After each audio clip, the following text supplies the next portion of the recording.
संघम शरणम गच्छामि, यहीं से शुरू करती हूँ। इस मंडल का जो कांग्रेस की जो शिफ्टिंग हुई उसका पॉलिटिकल डिविडेंड इस तौर पर मिला कि भाई 52 से बढ़कर 99 हो गए।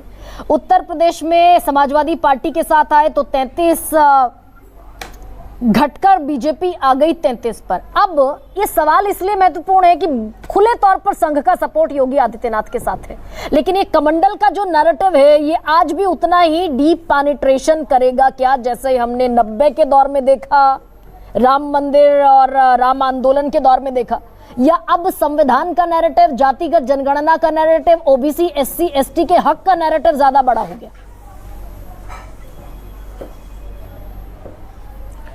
गर्मा जी, ये सवाल तो वक्त बताएगा कि कौन सा बड़ा हो रहा है, लेकिन एक बात समझने की है। एक तो जब आपने कहा कि संघ प्रमुख मोहन भागवत जब बोलते हैं तो वो बिटवीन द लाइंस लगता है। हाँ।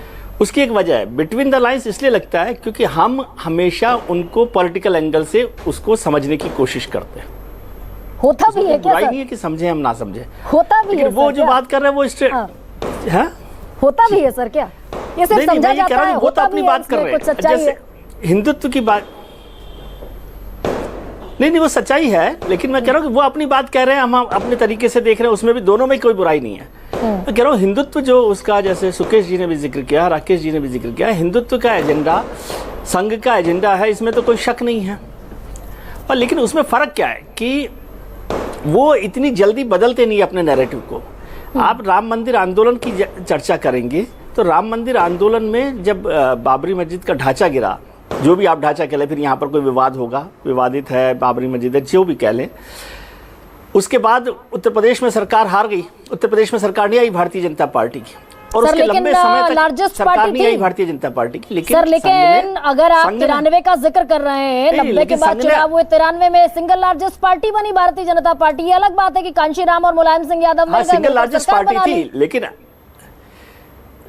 जी नहीं, उसके आगे सुनिए, 1996 में जब वाजपेयी सरकार बनी तो वो हिंदुत्व का एजेंडा ही था, जिसकी अनटचेबिलिटी की वजह से, पॉलिटिकल अनटचेबिलिटी की वजह से वो सरकार नहीं चल पाई, 13 दिन में गिर गई। लेकिन संघ ने अपना एजेंडा नहीं छोड़ा, 92 से 2014 तक आना पड़ा उनको, लेकिन वो उस एजेंडा पर चलते रहे। तो वो एक लंबे एजेंडा पर लंबे काम को लगातार करते रहते हैं। और अब संविधान का एजेंडा चल रहा है, ये इसमें कोई शक नहीं है।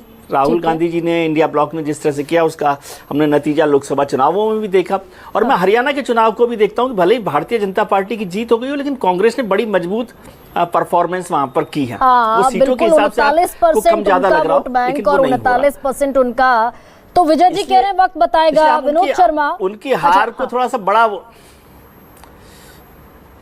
पूरा कर लीजिए सर। नहीं, मैं केवल एक छोटी सी बात कह रहा हूं कि हाँ, मैं केवल इतनी बात कह रहा हूं कि संघ अपने एजेंडा पर चल रहा है, वो नए चेहरों को भी तलाशता रहता है, इसमें भी कोई बात नहीं है। अब Yogi ji of the record उनके चेहरा बन गए, ये मुझे नहीं पता, राकेश जी बता सकते हैं कि इस पर क्या चर्चा हो रही है, लेकिन संघ चेहरे के बिना भी अपने एजेंडा पर चलता रहता है, और बदलने में कोई दिक्कत नहीं होती। जब लालकृष्ण आडवाणी से यहाँ तक पहुंच गए हैं, 2.5 साल लालकृष्ण आडवाणी से तो अपनी पसंद का डीजीपी नियुक्त करने का मौका मिला योगी आदित्यनाथ को कि भाई केंद्र से डीजीपी तय हो जाता है, तो ये दायरा तो योगी आदित्यनाथ का बढ़ रहा है। संघ सीधे सपोर्ट करता हुआ, कहां तो अंडरडॉग होना चाहिए था योगी आदित्यनाथ को उत्तर प्रदेश की हार के बाद, और कहां संघ सपोर्ट करता दिख रहा है भाई, हाँ आजकल की जबान में कटेंगे और बटेंगे हो जाएगा। जी नहीं, संघ सपोर्ट कर रहा है, मैं ये कह रहा हूं ना कि संघ सपोर्ट कर रहा है, लेकिन संघ क्या उनको अभी नए चेहरे के तौर पर या रिप्लेसमेंट के तौर पर देख रहा है, इसके बारे में मुझे जानकारी नहीं है। लेकिन एक और बदलाव देखिए, ये लड़ाई जो है ना, लखनऊ वर्सेस दिल्ली है, इसको संघ में जो हो, ये जो डीजीपी का आपने चर्चा की, तो वो लखनऊ वर्सेस दिल्ली का मसला है, वो संघ का मसला नहीं। दिल्ली में लखनऊ क्या एक्सपेंड कर रहा है, क्या योगी जी को? हाँ, लखनऊ क्या एक्सपेंड कर रहा है क्या दिल्ली वर्सेस लखनऊ में? विनोद जी, मैंने जो मूल प्रश्न विजय जी से पूछा,